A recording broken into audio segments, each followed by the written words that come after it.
I want to talk about something right now that I think is very important for the American people.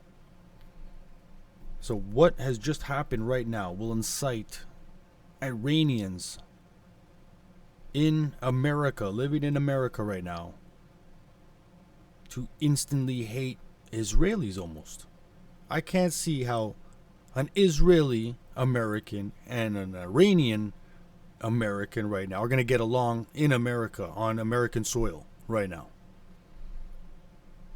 So, this might incite a lot of internal terrorism in USA as of today, right?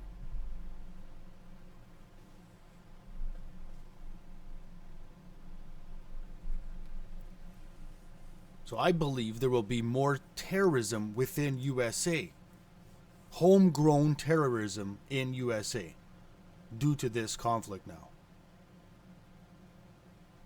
You guys let me know. I believe there's much more risk of a terroristic attack. Definitely on each other's groups, but innocent American civilians now are at risk, right? When these terroristic attacks happen, there's going to be a non-Israeli, a non-Iranian close by, and then, right? Somebody innocent. Both a lot of people in USA are going to get killed, innocently, right? Because of these terrorist attacks. So I can't see how it's going to get any better. It's going to be more uncivil, the uncivilized rest. There's going to be no rest right now in America. There's too many groups clashing. There's times are tough financially. There's going to be too much civil unrest right now, and right now it's just grown a bit more tonight, right?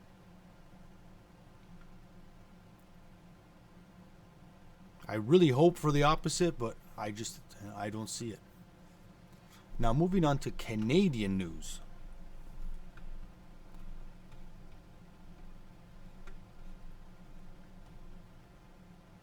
I even do have some Canadian news, but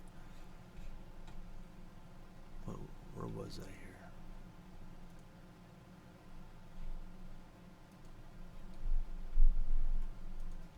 These guys posted this a couple of days ago, and I'm seeing this for the first time with you. Eye when we think about the kinetic war. That's not what you're referring to per se, or is it? So maybe a quick step back. 6 national interests define a country. The second of them is national security. National security is made up of 9 major elements. Mm-hmm. The first being our intelligence services, the second being our border services, then our immigration services, protection of critical infrastructure, policing services, judicial system. Good afternoon, everyone. It's David Leese here, your proud host of Leaders on the Frontier. It's June 19, 2025, the year of our Lord. So we're grateful to have this discussion today. We're going to cover an awful lot of things. Called Vancouver model of token. I would say that right now, with the distraction of what's going on in the Middle East, I think a lot of things at home aren't being looked at in the manner that we would hope. Although with these increased threats globally, we're going to see people becoming much more aware and want to know what's going on and what's being done about it. And I think that's kind of the key to moving the dial. All right. So just to back up for a sec, so you're saying that there's a lot going on from a security issue in Canada, the infiltration of foreign actors, particularly the Communist Party of China. But in this context, I guess the question would be, why does this matter to Canadians? Why should we care?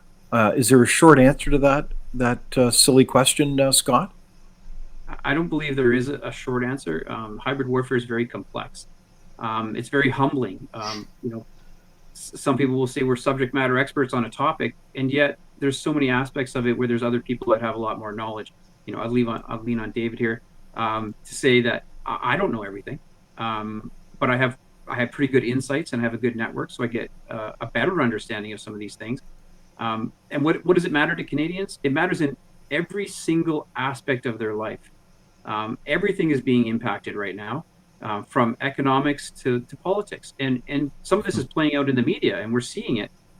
The question really is, what are Canadians ready to accept? Because it seems like, we have these protests that are supporting known terrorist organizations, and we're allowing this kind of activity and sentiment to resonate within our own citizens, and that's disturbing. And the people that are on the sidelines that are questioning this and using some common sense are starting to go, when's enough enough? Because now we have issues with housing, with food. Has been attacked and with intent to destroy each one of them. So the unity of our peoples, the government intentionally pitting small groups against each other, finding wedge issues and trying to fracture our society, and doing it with the aid of foreign influence in our country.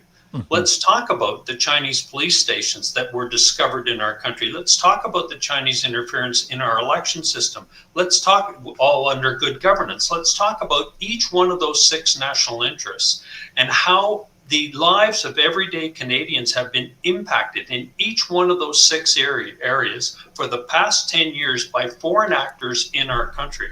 And Canadians need to see that our unity has been broken up. Why is it that Alberta wants to secede from Canada?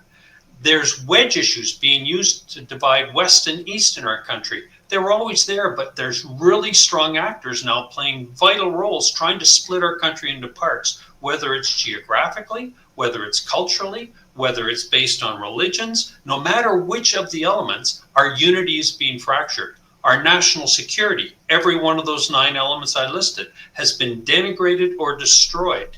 Look at the armed forces as the canary in the coal mine, but let's start with our intelligence services that have been ignored and belittled by our legacy media for 10 years now. They've given up trying to advise a government that simply refuses to listen. Let's talk about our border services. Let's talk about the destroyed immigration services. I believe there should be a 1-year pause on all forms of immigration and refugees coming into Canada until we can figure out what we're going to do, because it's impacting every one of our 6. But let's talk about an economic prosperity and growth. When the people under the age of 25 can't find work, 25% of our under 25-year-olds are unemployed. Why? Because we're bringing mass immigration in that are taking all those entry-level jobs. I have 6 grandchildren that are all in their late teens and early 20s. Trying to find a job this summer to go back to school in the fall, next to impossible. Every single one of those 6 national interests, our good governance, our economic prosperity and growth, our rights and freedoms, and our societal and individual well-being. So why does it matter, Canadians? They should be seeing this happening when we have the longest lineup for food banks in the history of our country, other than the Great Depression. But we're coming close to the same numbers as the Great Depression that my parents grew up in. And so to me, why should Canadians care? And as Scott has just said, I think some Canadians, and hopefully a majority, are starting to recognize that every one of those 6 national interests in their personal lives are being affected. I don't know if you ever watched Regina Goleman at the National Citizens Inquiry. She was a lady who was one of the initial people in the Solidarity movement in Poland in 1981. She was tortured for 9 years in prison and escaped to Canada after that. And she came to the National Citizens Inquiry to warn us that our rights and freedoms were being destroyed as she had seen. But she said a very telling statement, that the people of Poland refused to join the Solidarity movement until something happened. And that was their economy finally completely failed and everyone was lining up for bread every single morning. And she said, suddenly everybody wanted to join Solidarity. I hope it doesn't take Canadians come to that point, all the way to that point, before they wake up, because it's obvious what's happening in our streets right now. Absolutely. Okay, so well said, David. You connected, right there. I think, the dots very true. well. These issues are interconnected. You can't separate them. We need good governance. We need good national security, both inside the country and as we relate to the geopolitical scene. It relates to everything in our lives, including the ability of our young people to find a job. I mean, anyone can see that. In terms of, well, if you go to any fast food outlet, then it begs the issue: do they employ kids down the neighborhood street? I mean, I don't want to generalize, but these initial jobs matter as you gain job experience and move forward as a high functioning adult in our society. So, gosh, man, that's quite a list there. So I've got a lot of comments coming in here. It's interesting that Kenzie Kraken said, yes, I met Regina at the National Citizens Inquiry, and she was amazing. I think that was reference to the person that gave that powerful testimony, given her experience in communist Poland.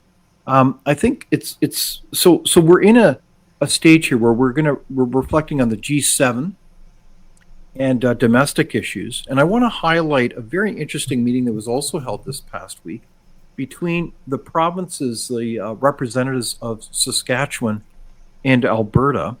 And we've got some pictures here that illustrate there Scott Moe, the Premier of Saskatchewan, meeting with the Premier of Alberta.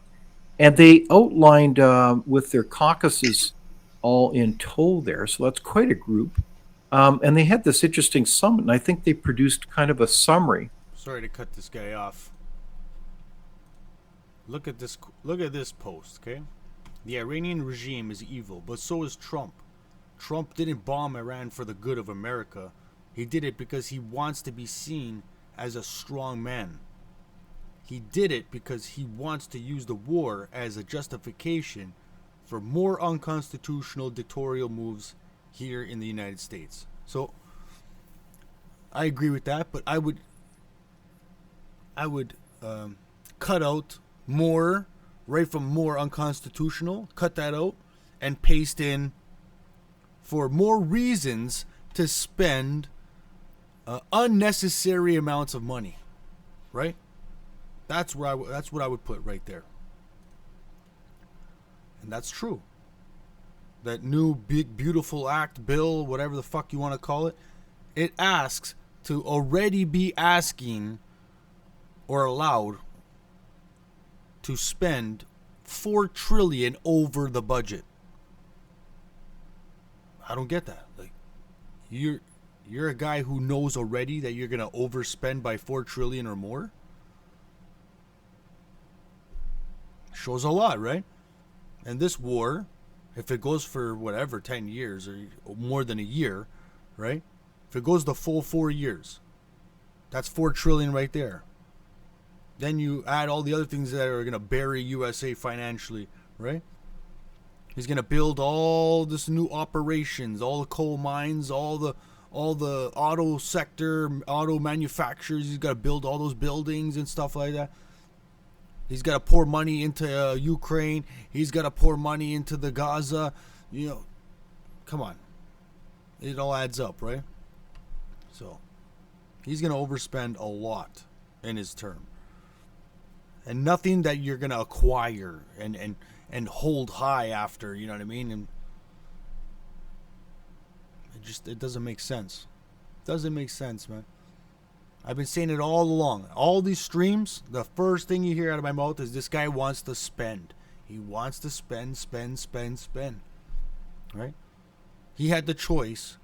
He had it took him a whole one day for the LA riots. Oh yeah, let's whatever costs money. Does it bringing in the military cost money? Yes, let's do it. You want more money in there? Marines, we can throw both of them in there? Okay, let's spend more money on that too. Right? That was a shit ton of fucking money there. Just in what, 2 days, 3 days that he spent it on? And we didn't even know if that was what, $134 million for the day? That's what it sounded like. So if it's per day, that shit's racking up. And that's racking up more than the arrest that they actually did. It's crazy. Absolute craziness. Now let's try to get back to Canada news. of demands that they're looking to. This is What I'm looking for a here is post from Daniel Smith, conflict. and I Why want to we just should, why highlight we them care. quickly. And I'm hoping that they bring up federal that there's a interference in risk to our provincial safety, resource right? development, scrap the emission cap. There's They're organized going crime into more everywhere. There's financial all these things economy happening in stuff. other countries. That's kind of true, but they're not the largest I mean, trading partner personal with the safety. largest. Like you were going to get hurt from a One, missile. I this don't is think One. these guys are going to talk about 80 that. something million doses of fentanyl, enough to kill the population twice over. To do is actually start caring about our country, our productivity, our economic ability, but at the same time, every one of those 9 elements, we have to restore our intelligence services to the stature that they were 10 years ago, and it was at a low state then. Let's make it twice as good as it was 10 years ago. We need to reinforce our border services, and as Scott points out, one Black Hawk helicopter manned by foreigners to cover 8,900 kilometers of our border is a joke. We need to rebuild our immigration system after a 1-year pause so that it matches the ability of our country to bring people into our country who are of value to our country, and to intentionally block those who are coming here for no other reason than to destroy our country. We need to identify and protect our critical infrastructure, and do that in a coordinated manner across our country, but linking it directly to the municipal order of government who have police jurisdiction all the way up to the Canadian Armed Forces that are required over serious critical infrastructure, vital, necessary, significant, for the vital critical, to put no-fly zones in. Only the Air Force and certain ground elements can do that. We need to link together every piece, and then maybe we'll be taken seriously by our largest trading partner. But until we do, let's do the internal fix for our country, and let's do it now, or we're not going to be a country. Okay, so that sounds like a wise outline, David. I'm talking with my guests, Colonel David Redmond, retired, and also Scott McGregor, security analyst and leader in, I think, providing us valuable insight. So please like the program, share it. I think these are critical issues. And it's interesting, the comment earlier made was right here, Canada is the security risk to itself. I mean, I just marvel at, and thank you, Sheridan, for that comment. Canada is self-destructive. Surely this should be just common sense that we should, with our decision makers, that this should be a high priority. This is surely one of the seminal priority roles of any government, is to protect its citizens and to ensure that, so we can get on with a prosperous future. So this is all very much interrelated, and I really do appreciate the comments. So please like the program, share it, get it out there, because I'm going to say this a little bit tongue in cheek, and I mean this. I'm curious about your analysis, David and Scott. What about Bill C-2? This is the so-called Strong Border Act that has been that the federal government has tabled rather quickly. Is this an answer? Because just to put this into perspective, remember the Trump administration said many, many months ago that Canada, let alone to other world actors, we want, quote, fair and free trade. So we're going to put these tariffs and call it negotiation tactics, whatever you want to call it. That's what they're doing. But secondly, they said in Canada's case, we want you to become a NATO partner, get on with the 2%, rebuild your military, and we'll get to that in a moment. But thirdly, it was the border security element. They said, look, you've got a lot of money laundering going on, and everybody knows this in the intelligence military circles, that Canada has serious security issues. And I would say it's not just the fentanyl labs, it's money laundering, it's all kinds of things. Yeah. It's being a soft underbelly to the United States. But it's also the fact that we showed pictures of the port there, and that picture is to illustrate and underline that we only inspect maybe 1.5% of those containers coming into Canada. Now, it may have changed a little bit, but everyone has admitted to this. This is a huge problem, is it not? So Scott, what's your take on Bill C-2? What I think you've given some analysis about this, haven't you? Think of the stories you can uncover. I have. In the past, we've had all those dialogue illegal over things in there. how knee-jerk of a reaction it was to come up with something like this, knowing full well that the capabilities It's like they don't want to that know what's exist happening within in those Canada are containers. not capable of meeting the requirements that the United States is asking for. Some of that has to do with assets that we have. Some of that has to do with the laws that we and legislation. And the same thing happens in America. So public They don't confidence check within all our the agencies and containers our to know that. government is probably at the lowest point ever. I mean, the head of the RCMP's intelligence, so the historic RCMP, is in prison. He's been convicted of national security crimes. Cameron Orvis. Sorry. Yes, right. Say that Cameron, one more time. right. Yeah. So the confidence with The with, head of the RCMP with, is in jail? Canadians isn't exactly there. And then we look at our intelligence agency, which is a domestic intelligence agency. For those that don't know, that means they don't operate outside of Canada's borders. They don't have international mandates. They are just here in Canada. They're not the CIA. So we are very limited when it comes to those things. We'll talk about stovepiping, which is information sharing, something I've been talking about for a very long time, somewhat openly since I've left government. Did we But just see in something the United that camera? States, Or is that a following car? 2011, when President Obama issued an executive order making transnational organized crime a national security threat and the creation of the Department of Homeland Security, they were able to share information at a classified level with Just a law car. enforcement. Let me say that again. Classified information. So that is using military assets, etc., to collect information. And we've seen this with the cartels. We've seen some major cartels go down. And the reason is they are using assets to collect information and then turn it into evidence. In Canada, that doesn't exist. Pardon me? That doesn't exist. Yep. So sharing that information with law enforcement is extremely difficult. And that's because of two different things. R versus Jordan and R versus Stinchcombe. One is a disclosure piece, which means that every piece of information must be disclosed. So if you're a bad guy, the more information you give, and if it's written by handwriting in a foreign language that has to be translated by someone that even understands the codes that are going to be using, that can take a very long time. I can give you the for instance with an RCMP investigation called E-Pirate. It's the largest money laundering case in Canadian history. And the amount of information that was required to be translated and presented took 180 officers, 2 years. So that goes to Crown, and it's recommended. And again, by any government, not just the ones that we see currently, but by any government, is they believe once legislation is passed. Conversation. We have a lot to get through here yet this afternoon. So I want to just reference quickly that the U.S. administration has done the quote impossible when it comes to their southern border. It's been reported this past week that in the month of May, they had how many illegal entries? 0. And this is in contrast with the estimated number of some 15 to 20 million illegal migrants coming into the United States under the Biden administration. This is extraordinary.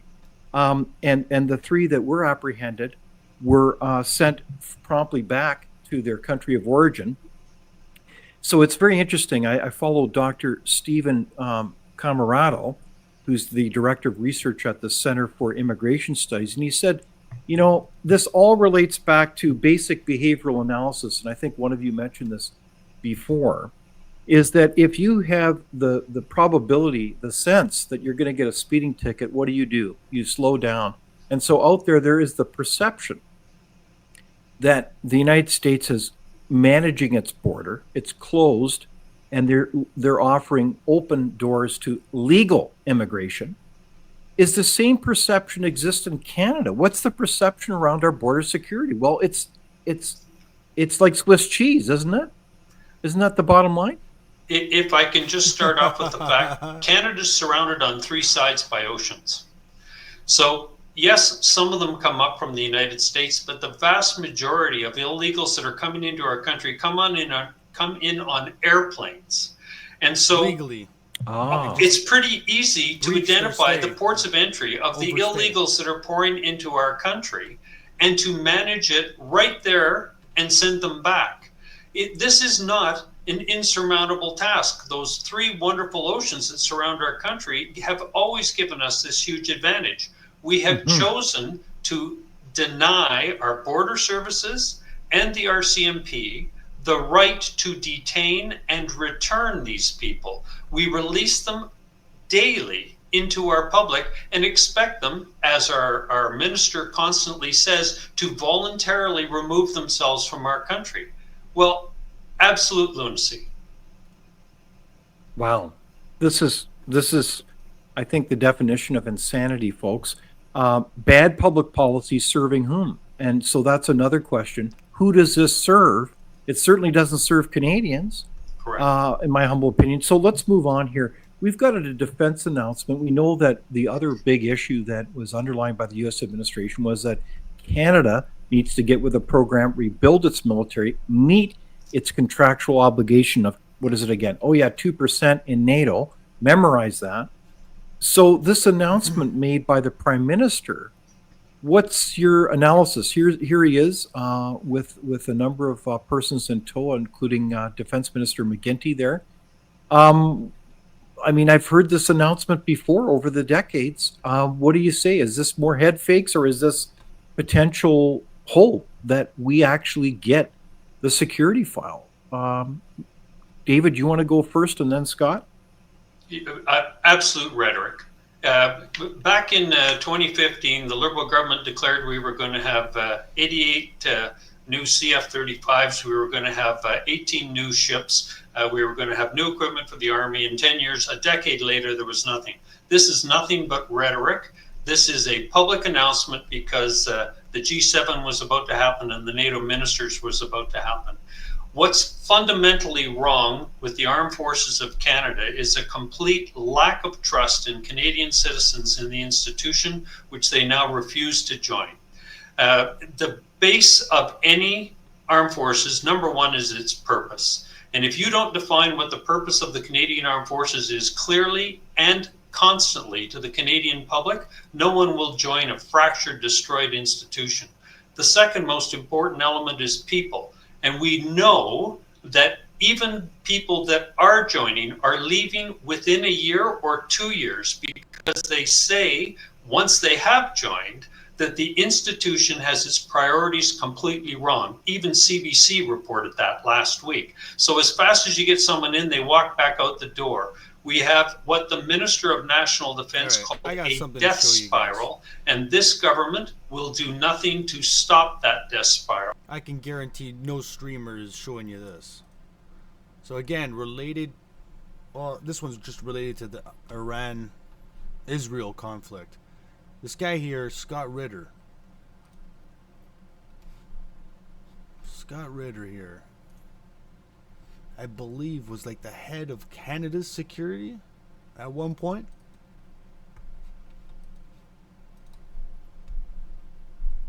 Look at his prediction in 2024, October 20th, 2024. Do you think that's going to hold true? It's looking like his prediction is going to be true. Now, I'm seeing this for the first time on this page. I just felt like typing in Scott Ritter because I seen him on another YouTube channel talking. And I figured he might have something to say on the Israel-Iran conflict. And that's the first page I pulled up. Didn't even read any besides the headline. What do you guys think?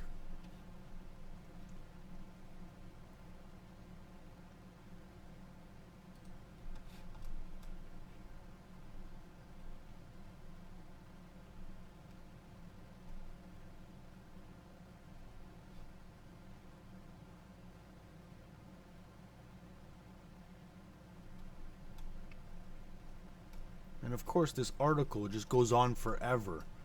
It's like 2,000 words or more.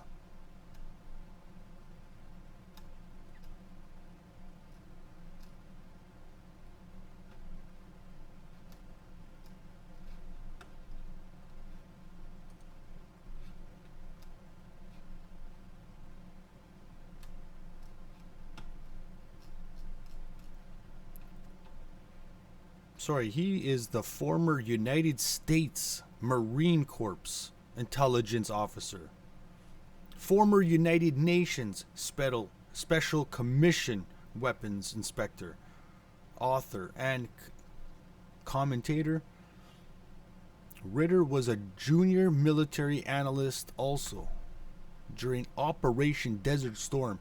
This guy holds a lot of things under his belt. Let's see if we can pull up a new video of this guy speaking about the Iran conflict here.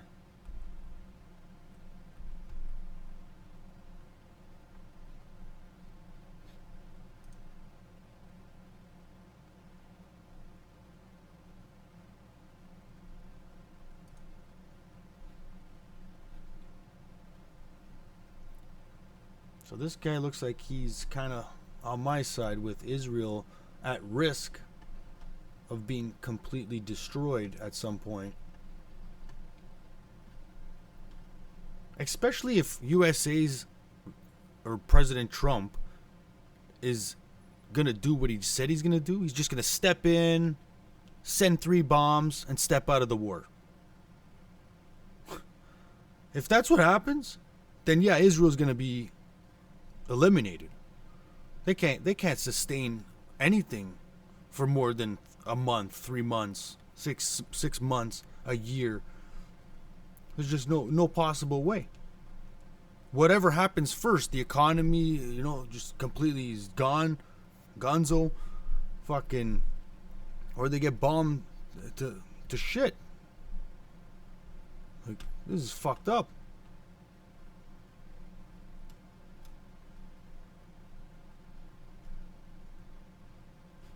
Let's read this. This guy looks like he's spitting out some serious stuff here. So this is still Scott Ritter, I believe.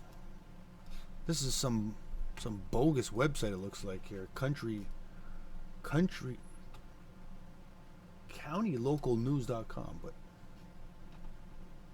in recent tweets they're talking about Scott Ritter here.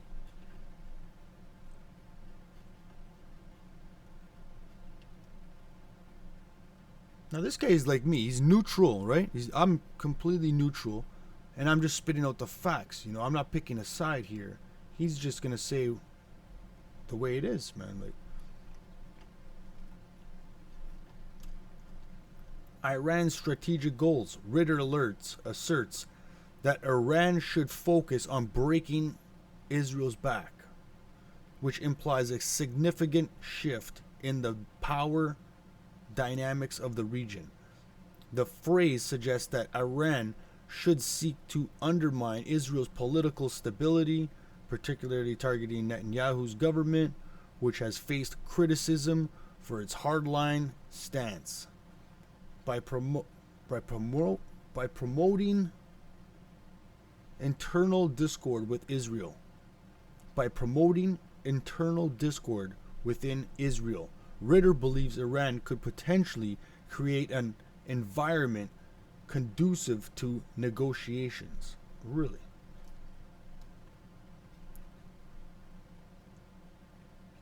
One of the core components of Ritter's strategy is to instigate the collapse of Netanyahu government. This statement reflects the growing tensions and divisions within Israel politics. Netanyahu's leadership has often been characterized by controversial policies, including aggressive military actions and settlement expansions in Palestinian territories. Ritter implies that a change in Israeli leadership could lead to a shift in policy, potentially opening the door for the peace talks. Let's see how long this article is, man.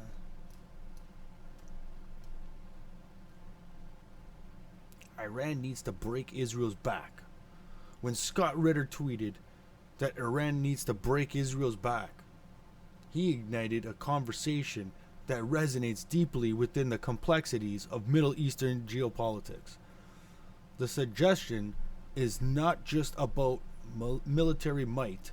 It's about dismantling the long-standing power dynamics in the region, In simpler terms, this statement highlights the perceived need for Iran to assert itself in a way that significantly challenges Israel's influence.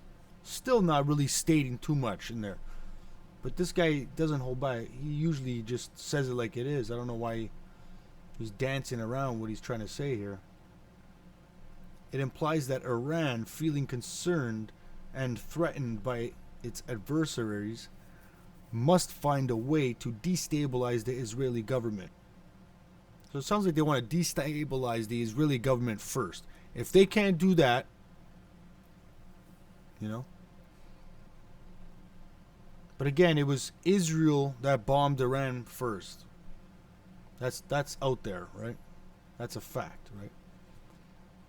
The statement reflects a sentiment that has echoed throughout history. The idea that power must be contested and the balance of power must shift for peace to be achieved. This viewpoint is fueled by the ongoing tensions between the two nations, complicated by their respective alliances and enmities or enmities. To truly understand this assertion, we need to delve into the factors that have historically pitted these two nations against one another. Iran's support for groups opposing Israel, its nuclear ambitions, and its quest for regional dominance all play into this narrative. But the stakes have never been higher, and the potential for escalation could have dire consequences not just for the two nations, but the entire region. I might add world instead of region. I might replace entire world right where it says entire region.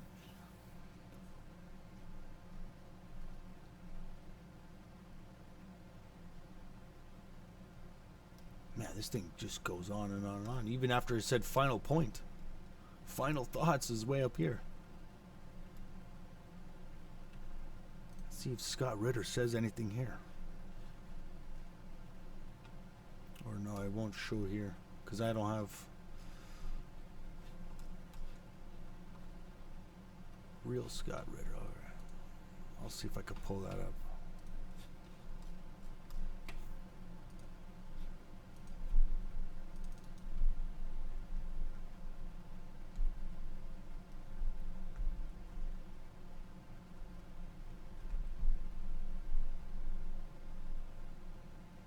Right now I'm trying to look for his... Oh, it's gotta be... Trying to look for Scott Ritter. Latest posts. But I don't have Twitter.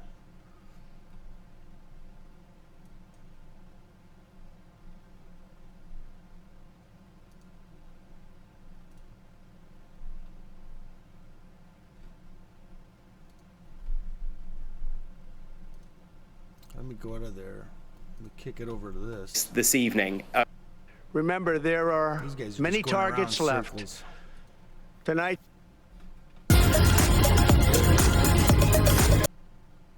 Yeah, we know.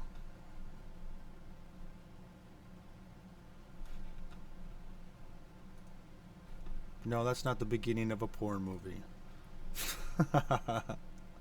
As well as Israelis. But this could escalate to, let's say, further, conflict and serious ones. Whether this will, expand into a full-scale war, it will depend on both sides and the role that other third parties and countries can play in this regard. Sina Azari, let me ask you about what Abbas Asrani said there. He thinks that this could lead to a regional escalation. Is there a scenario where we could see Iranians, Iran's allies in the region, the Yemen's Houthis, for example, who had until now, at least for the past 10 days, not been fully engaged anyway in the Israeli-Iranian conflict? Are we likely to see Iran's allies in the region now enter the fray? Good question.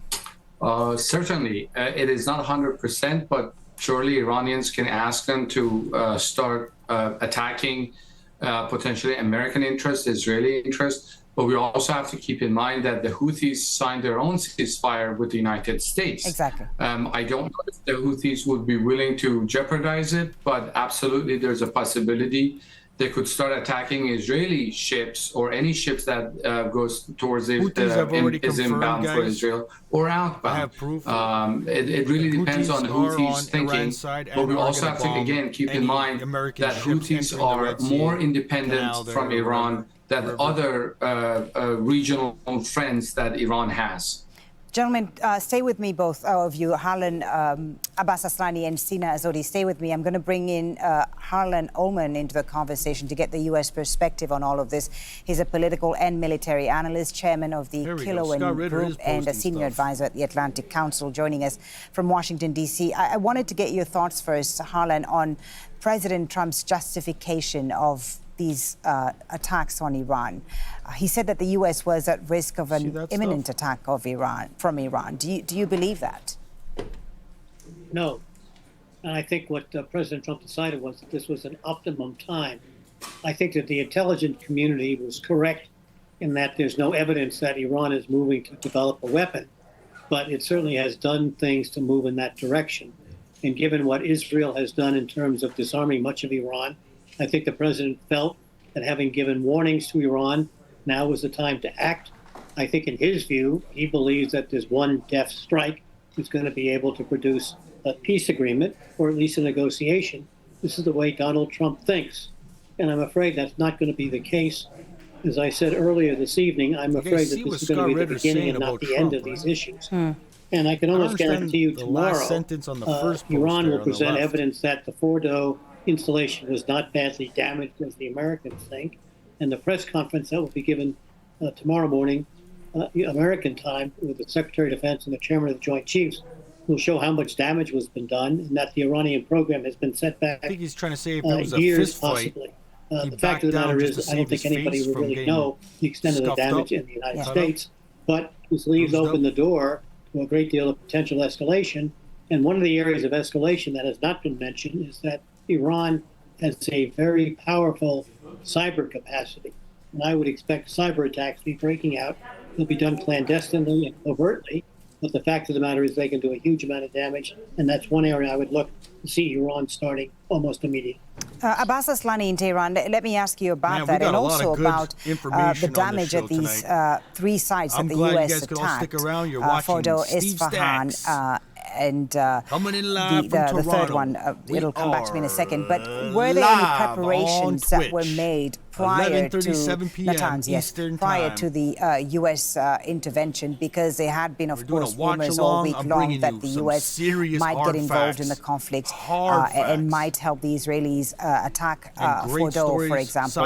Were there any plans made by the Iranian authorities to perhaps clear these sites ahead of any U.S. intervention? Feeding that melon tonight. Well, yes, because this didn't, caught Iran by surprise, and that's why, a few days earlier, Iran was expecting such kind of action taking place from the U.S. side. So that's why they had some precautionary measures and arrangements, and they had, transferred those nuclear material in order to avoid radiation and contamination, specifically for those who are residing near to those facilities.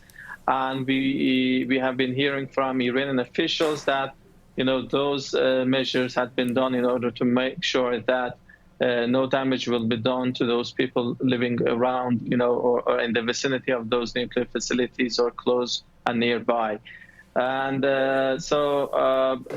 also there have been some, reports or comments from local officials. They have been saying that the damages, specifically in Fordo, have not been that significant as portrayed by U.S. president.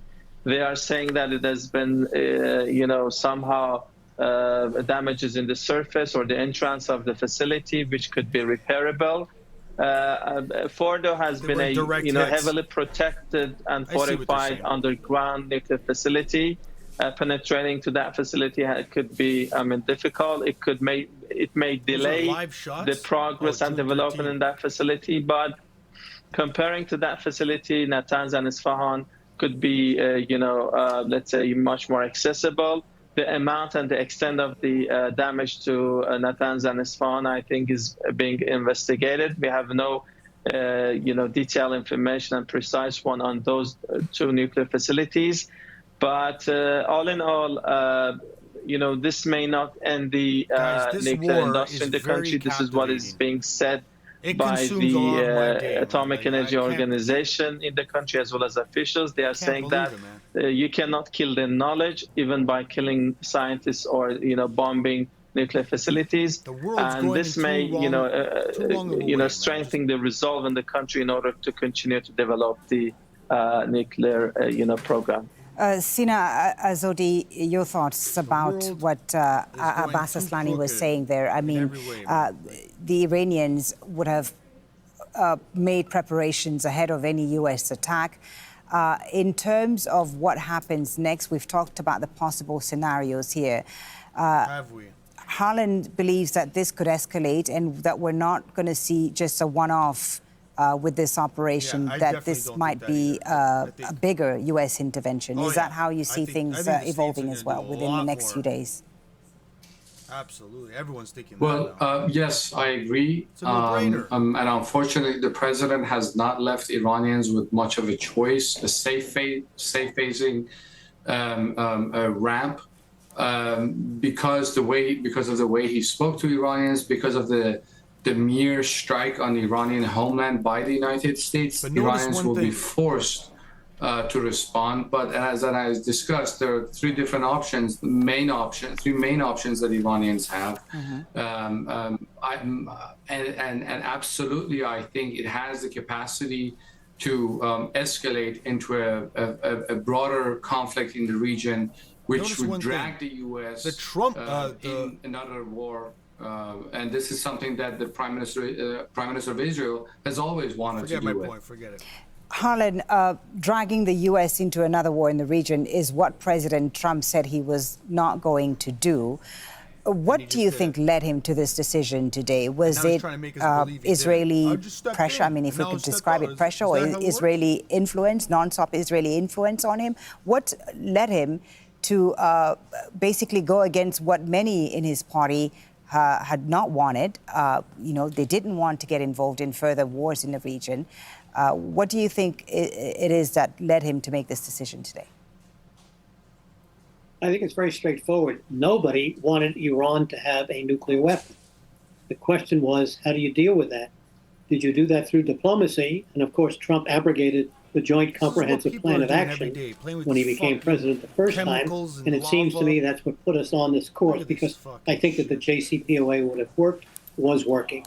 Having said that, the president probably decided that this was an opportunity to use American power, and I think he really believed that by attacking Fordo and Natanz and Isfahan, he could really set the program back and then leave it up to the Israelis to finish off what needs to be done. But the reason I asked that, I'm sorry to interrupt you, Harlan, is that it seems that his stance on Iran has constantly evolved. The goalposts kept moving. He wanted to give diplomacy a chance. There were indirect negotiations going on. He said no nuclear enrichment for weapons program, but then it changed. What led to the goalposts moving constantly? You're making a mistake. Donald Trump has no goalposts. There's nothing by which you can measure him. Okay. And I believe that he felt that this was an opportunity right now to strike, that Iran had been weakened by Israel. He did not want Iran to get a nuclear weapon and felt, I can do it, and the attack will provide so much shock and awe that Iran will be forced to negotiate, and I'll win a Nobel Prize. I don't know about the Nobel Prize, but I do think he thought this would be sufficient, and that American power would be enough to deter any retaliation on the part of Iran. That's the bet he's taken. It's not a bet I would take. We'll see what's happening in the future, but my guess is it's not going to turn out as the president expected.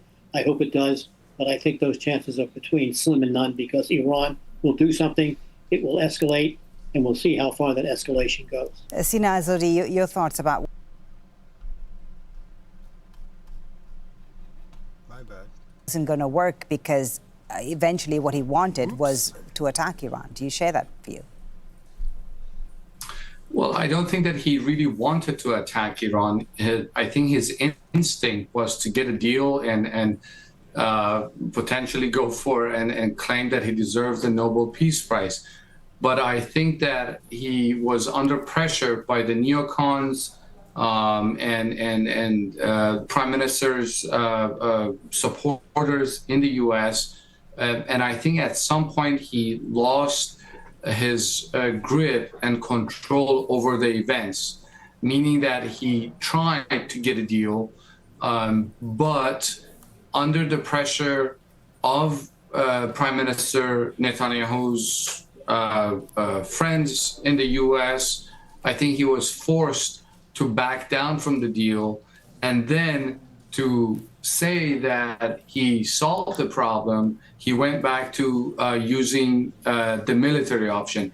But what I do want to emphasize is that, look, you can destroy the facility, but once you have the capacity and industrial know-how of rebuilding those facilities, Iran can always reconstitute the program, which raises another question. Is the U.S. are the Americans going to attack Iran every 6 months, every year to prevent it from reconstituting its program? That's a question that I don't know the answer to. Will President Trump be willing to commit the United States to a far larger conflict in the region? These are the questions that we don't know the answer to.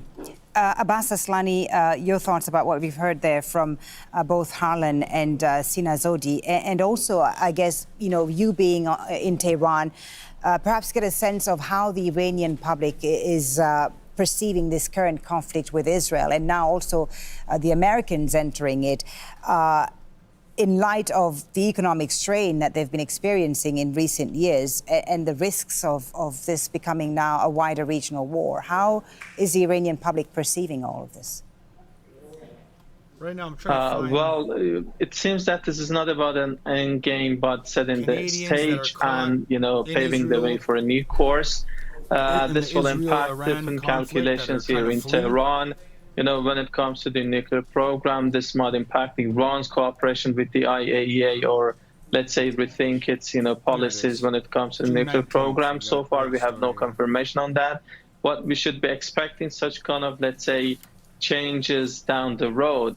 But about the feeling here in Tehran, specifically among the public, they were waiting for such kind of possibility, and I was being asked questions in the past few days that whether the U.S. will engage in, this conflict or not. So this is not coming as a shock to them, but, there's expectation also for Iranian response to such kind of U.S. Direct engagement in war with Iran. And now the question has been shifted. What kind of reaction will Iran will have to this, aggression? Right. And this, in addition to the short-term, let's say, impacts, this could have longer-term ones, which is very significant. And we have to be watching how things will proceed, not just in the coming days or weeks, but in coming years. In the short term, how have Iranians been impacted by what's happened over the last week, the war with Israel and the constant Israeli attacks on not just military sites, but also civilian sites in Iran? And what sort of preparations have people been making, if any, in anticipation of a bigger conflict?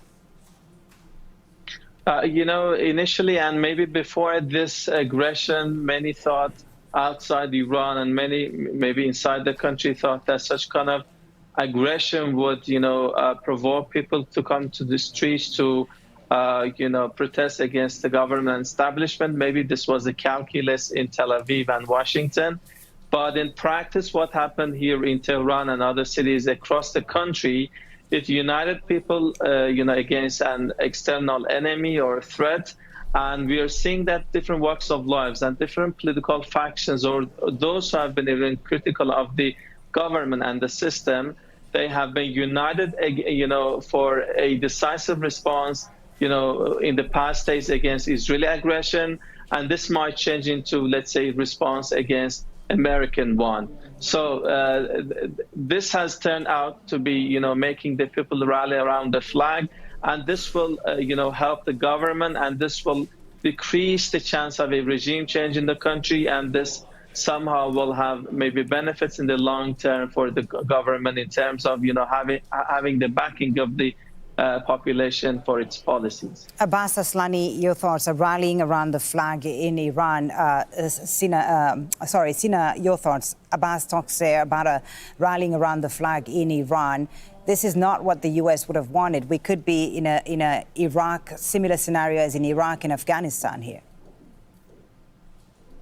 Well, I think that, in terms of rallying around the flag, I think Abbas is right. Iran is a very proud nation. And in the face of foreign aggression, Iranians tend to come together. But I also think at the same time that President's remarks and the way he delivered the remarks were, in a sense, adding insult to the injury, the way he spoke after the attacks. Yeah. But he almost made it sound like a mission accomplished, didn't he? When he said, we have successfully done this, it's done. It almost sounded like it was, in his mind, perhaps just a one-off operation. Yes, but and I agree with you. But in every game of chess, the other side always gets a turn. Now we don't know how Iranians will respond. As I said, they have three options that they might choose to pick.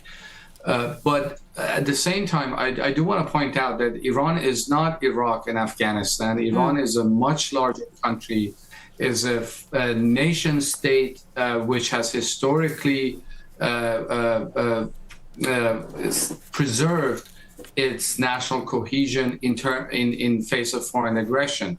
So we really have to wait and see how Iranians will respond to this. But I will not be surprised if President Trump brings Iranians inside the country together because of what just happened and the violation of Iran's sovereignty. Yeah, I guess the parallels that have been drawn in the past week with Iraq and perhaps Afghanistan to an extent is the way that it's happened, the justification of entering the conflict, the justification that Iran has nuclear weapons and therefore we have to go in and bomb Iran, which was the same as with Iraq, of course, and those infamous weapons in 2003.